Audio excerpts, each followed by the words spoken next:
আসসালামু আলাইকুম। আজকে আমরা হাইজেনবার্গের অনিশ্চয়তার নীতিটা জানব। হাইজেনবার্গের অনিশ্চয়তার নীতি জানার জন্য আমাদের ডি বগলির মতবাদটা জানতে হবে। ডি বগলির মতবাদটা কি ছিল? ডি বগলির মতবাদ অনুসারে আমরা জানি পদার্থের দ্বৈত ধর্ম আছে, মানে পদার্থের দুইটা ধর্ম আছে। তাহলে প্রতিটা পদার্থের কি কি ধর্ম থাকতে পারে? অবশ্যই এটা কণা ধর্ম হতে হবে, আর একটা হতে হবে তরঙ্গ ধর্ম। প্রতিটা পদার্থের মধ্যে আমাদের একটা কণা ধর্ম থাকতে হবে আর একটা দ্বৈত ধর্ম থাকতে হবে। আমরা যদি কোনো একটা পদার্থকে নিই, এটা অবশ্যই আমরা জানি কণা রূপে আচরণ করে আবার তরঙ্গ রূপে ছুটে বেড়ায়, তাহলে পদার্থের মাস্ট বি দুইটা ধর্ম থাকতেই হবে। পদার্থ যখন কণা রূপে আচরণ করে, এই যে দুইটা ধর্মের মধ্যে একটা কথা আছে, যখন পদার্থ কণা রূপে আচরণ করে মানে কণা অবস্থানে থাকে, তখন পদার্থের চিরায়ত বলবিদ্যার সাহায্যে আমরা জানি যে এর অবস্থান এবং ভরবেগ সঠিক রূপে নির্ণয় করা যায়।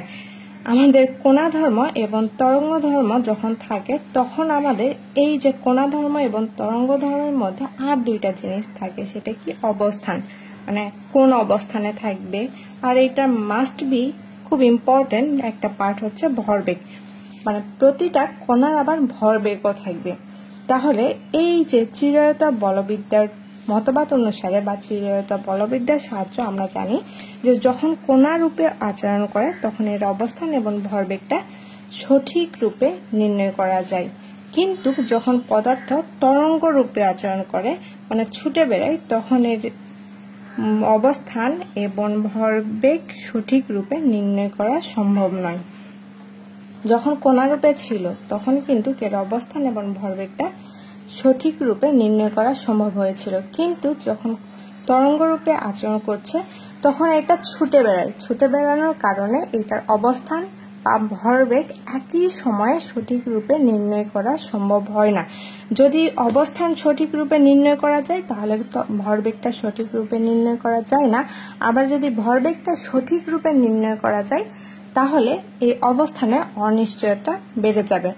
আমরা যদি ধরি যে কোনো একটা কোণার অবস্থান ডেল এক্স, এটা খুব সঠিকভাবে নির্ণয় করা যাচ্ছে বা খুব একটা ক্ষুদ্র জিনিস, এটা সঠিকভাবে আমরা নির্ণয় করতে পারলাম, কিন্তু এটার বেগ সম্পর্কে তখন আবার অনিশ্চয়তাটা বেড়ে যাবে।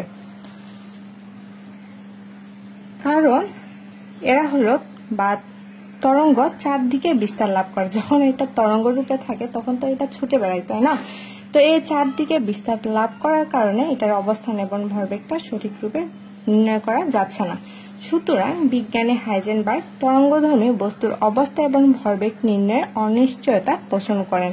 এই যে তরঙ্গধর্মী একটা বস্তুর অবস্থান এবং ভরবেগ সম্পর্কে বিজ্ঞানী হাইজেনবার্গ যে অনিশ্চয়তা পোষণ করেন, সেটাই হচ্ছে হাইজেনবার্গের অনিশ্চয়তা নীতি। তার মতে কোনো কণার অবস্থান এবং ভরবেগ একই সাথে সঠিক রূপে নির্ণয় করা অসম্ভব। এটি হচ্ছে হাইজেনবার্গের অনিশ্চয়তা নীতি। তাহলে হাইজেনবার্গের অনিশ্চয়তার নীতিটা কি ছিল? কোনো একটা কণার অবস্থান এবং ভরবেগ একই সাথে সঠিকভাবে নির্ণয় করা অসম্ভব। এটি হাইজেনবার্গের অনিশ্চয়তার নীতি। এখন এই নীতিটি যদি আমরা ব্যাখ্যা করি তাহলে কিভাবে করতে পারবো? যদি কোনো কণার নির্দিষ্ট সময়ে বা কোনো একটা নির্দিষ্ট সময়ে অবস্থানের অনিশ্চয়তা, এটাকে আমরা ডেল এক্স ধরে নিলাম, এবং ভরবেগের অনিশ্চয়তা, এটাকে আমরা ডেল পি ধরে নিলাম, তাহলে এদের গুণফল মানে ডেল এক্স এবং ডেল পি, এদের গুণফলটা প্লাঙ্কের ধ্রুবকের সমান বা প্লাঙ্কের ধ্রুবক অপেক্ষা বড় হয়। তাহলে ডেল এক্স গুণন ডেল পি গেটার ইকুয়াল